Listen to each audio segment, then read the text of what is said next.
This is the grave for Caroline Amelia Herrick. Caroline, or Carrie, was born in 1862 and died in 1866 at the age of 3.5. Her cause of death was diphtheria. Carrie's parents were Ephraim and Mary Herrick. Ephraim was born in Vermont around 1830 and ended up in Salem, New York as an adult. His wife Mary was born and lived in Salem.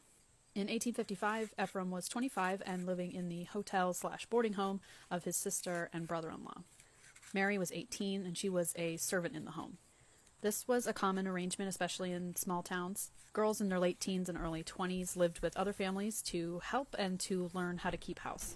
Ephraim and Mary got married sometime around 1861, after living in the same home for at least 5 years. After Carrie's death, they would have 2 more children named Henry and George. Henry would move to Albany, got married, had several children, and died in his 60s in 1925. George was a bit harder to track down. I did find a newspaper article advertising a free lecture by George on curing alcoholism. He was a graduate of the Keeley Institute.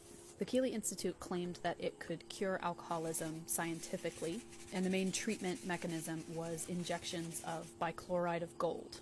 Surprisingly, that didn't really work all that well, but the Keeley Institute was actually in operation until 1965. Mary, Carrie's mother, died in 1899 of paralysis, most likely a stroke.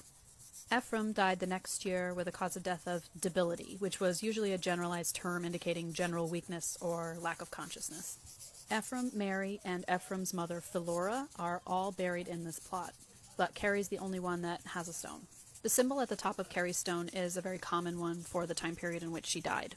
It is a finger pointing upward, the meaning of which is pointing toward the heavens where the person's soul now resides. What's cool about this one is that through the cleaning process, I actually uncovered a little flower that the hand is holding. Flowers are another very common symbol, but I've never seen one clasped in the pointing hand like this. There's also a little inscription at the top that I didn't see until I cleaned, and it says, "Gone Home," which helps drive home the meaning of the pointing hand.